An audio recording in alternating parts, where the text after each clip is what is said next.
If you've watched my previous videos about finally getting out of credit card debt, then you'll know that this year my husband and I had set aside $6,000 in total specifically for frivolous, guilt-free luxury shopping.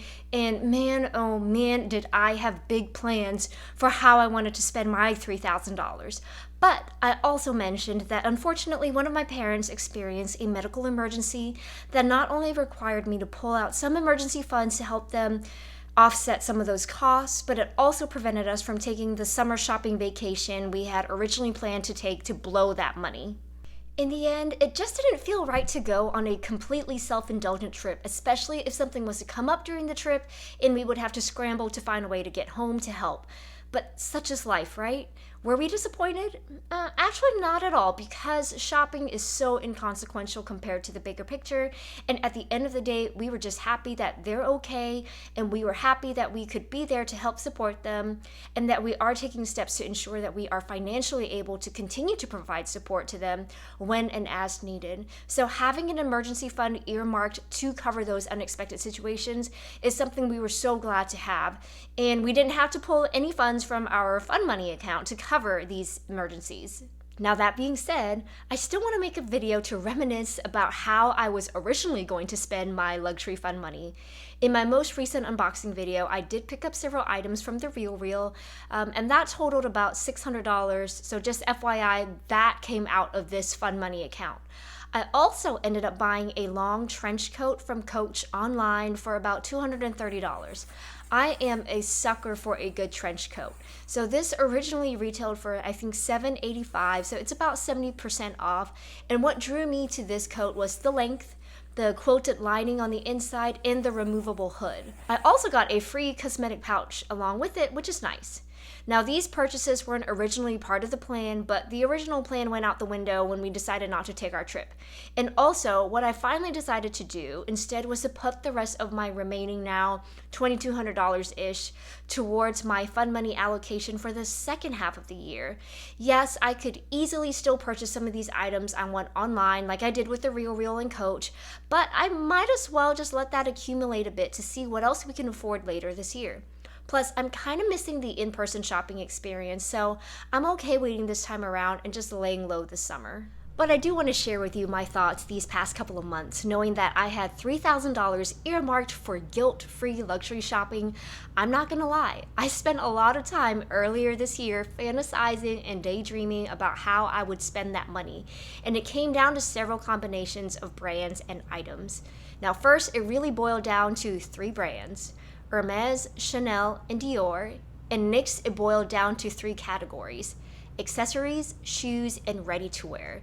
Let me know what you think and what combination you would have went for. Also, let's just get this out of the way. Yes, my kryptonite is and always will be purses, but we all know that $3,000 just can't get you much of a bag. Yes, in previous videos, I had talked about bags from Mulberry, Marc Jacobs, Mansur Gavriel, bags that I couldn't take my mind off of, and all of those would have been easily doable with this budget. I mean, heck, I think I could have gotten every single one of them and stayed within budget and still had money left over. But I don't want to buy a bag just because it's within my budget, even though I really, really like them, because I already have a closet full of bags that I also really, really like. So I am trying my darndest to only bring home what I consider to be my holy grail bags, and let's just say it, none of my remaining holy grail bags are anywhere close to being under $3,000, so bags were just out of the question. Plus, my husband keeps telling me I need to diversify since I have an unproportionately large collection of bags compared to everything else, so maybe that's why I ended up picking up those tops from the RealReal and the coat from Coach. But I'm not sure if diversifying is a good thing either, since I don't need to feed any more of my collector tendencies. I mean, I saw how out of control I got with shoes, you know? Finally, let's get to how I would blow through $3,000. The very first item I would have picked up was going to be, without a doubt, the Hermes Kelly belt in a neutral color like noir, etoupe, or gold with either gold or rose gold hardware. Well, let me back up a bit. In an alternate scenario, I would have started with the Kelly pocket belt, which I know the price for the pocket belt is borderline stupid at $1,700. But the regular Kelly belts aren't cheap either at $10.95. Although I did see one drop on the website a couple weeks back in canvas, and that one was under $1,000. But the way it played out in my head, oh, by the way, this would have been done in store at a boutique. So in my head, if the store had the pocket belt, then that would be the only item I would have purchased from Hermes. If they didn't have the pocket belt and only had the regular Kelly belt, it would have then freed up an additional $700 or so for a second purchase from Hermes. And for that second purchase, it came down to 2 items. And again, it would have depended on what was available in the store. Option 1 would have been a pair of sandals. I've mentioned this plenty of times before, but the Oran sandals just don't fit me since I have pretty narrow feet. And when I tried them on, I felt like I had to really try to use my toes to grip the bottom to stop my entire foot from sliding through. You know what I mean? It just wasn't a cute look at all. Same with the Oasis sandals. It may have actually been worse because of the heel height and the smooth insole. It was like a slip and slide for my foot. So instead, I had my eye on something like the Amore or the Camellia sandals. I apologize if I'm completely butchering those names, but basically, I still wanted a dressy sandal, but maybe something strappier so it can help keep my foot in place better. I think both of those sandals retail for about $670. So I would have loved the Amore sandal in the gold and white combo and the Camellia sandal in either gold or white. The one snafu, as I'm filming this, I'm currently unable to find either of those on the website anymore, so I'm not sure if they're just currently out of stock or actually out of production and out of season. So as a backup, if neither sandals were available in the store, then I would see if they had a certain sweater available. Now, I came across this on the website and I was intrigued. Online, it's just called the reversible collar and it retails for $810. So apparently it's a double-sided cashmere and cotton sweater, and the fact that it's double-sided to me is enough to justify the price tag. I've mentioned this before and I'll say it again. I'm a Scrooge when it comes to shelling out money for designer ready-to-wear. So I love, love, love the fact that this is reversible, so it's like 2-in-1, you know?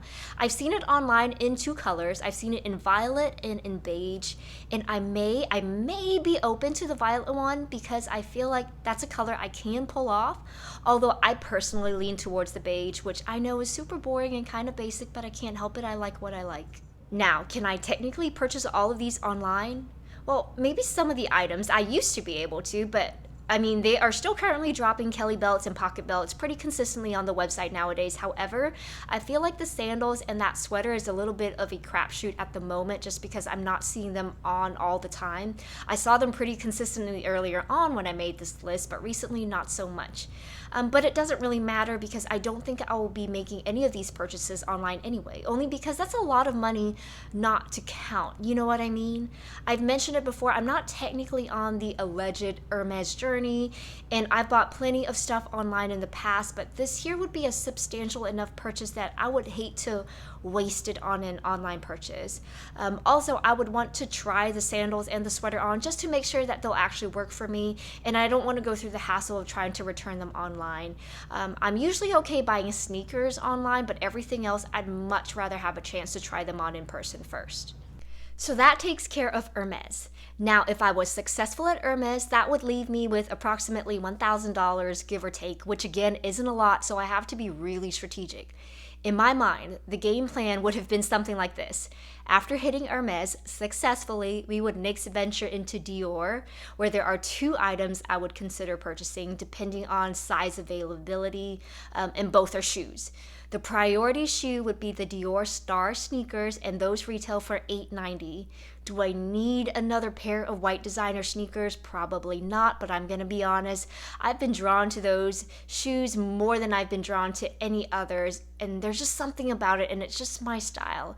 I mean, that's even what my husband said the first time he saw them. He was like, man, those are so you. So yes, priority number 1 would be to try to get my hands on the Star sneakers.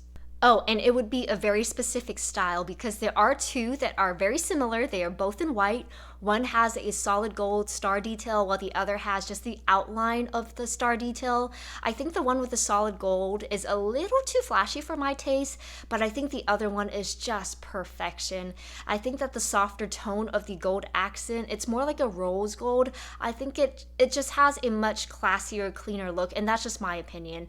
Now let's say they didn't have the Star sneakers in my size, then I would try my luck for a very classic pair of Dior slingback flats in the technical canvas, preferably in the nude, but I'm also open to the black, and those retail currently for about $9.90. I think the slingbacks would have been a nice, smart, casual, yet versatile shoe to add, and it would have been perfect for the summer. Now, let's say hypothetically, if I lucked out at Hermes, then I would probably try to get both pairs of these shoes from Dior. But I would definitely prioritize the Star sneakers first because I don't know how long those will be around for versus the Dior slingbacks where I know I'll still be able to find them at a later time. So that takes care of both Hermes and Dior. Again, if I was successful at both places, then game over. I would have successfully spent my $3,000 and I would have been a happy, happy girl. But let's say if I was unsuccessful at both places and I have money still available, then the next store to attack would be Chanel. There's really just two items I would consider purchasing from Chanel, and again, both are shoes and both are considered classics. The first would be a pair of ballet flats in the classic beige and black cap-toe combo. Last I checked, those retail for approximately $9.75. Now, if those aren't available, then the second choice would be a pair of their classic slingbacks, again in the same combo. And last I checked, those retail for just over $1,000, so I think at about $10.50. Again, I'm not holding my breath for either of these. I've had zero luck the past several times I've tried. I almost got lucky one time, however, they would have had to ship them directly to me. I believe it was the slingbacks, yeah. And at that time, the entire country only had one pair of the classic slingbacks available in my size, so they would have had to ship it directly to me. But I don't live near a boutique, and I was traveling at that time, and like I said, sneakers are the only type of shoe that I feel comfortable buying without trying them on first. So I just passed on them rather than try to deal with the hassle of trying to return them online, etc. Now, if you've been around before, then you'll know that I have an entire collection of Chanel inspired shoes, so at least I know that's a style that works well with me, with my lifestyle, with my wardrobe. But the ones I currently have weren't necessarily meant to scratch my itch for, I guess you would say, the real thing, but they are still great for daily use. So that being said, I definitely still want to add the real thing, you know? And that takes care of Chanel. If I lucked out at Dior, then this would be my next stop. But again, I wouldn't be heartbroken if Chanel didn't have either pairs. In fact, I would be shocked if they did.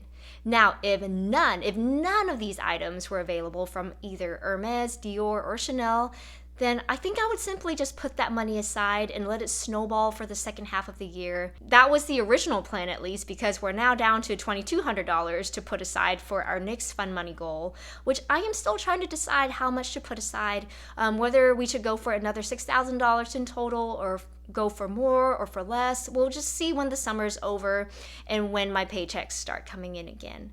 So, I'd be curious to know, how would you spend $3,000 specifically earmarked for guilt-free luxury shopping? Let me know down in the comments below. Thank you so much for watching, and as always, please don't forget to like, subscribe, and hit that notification bell, and I'll see you next time.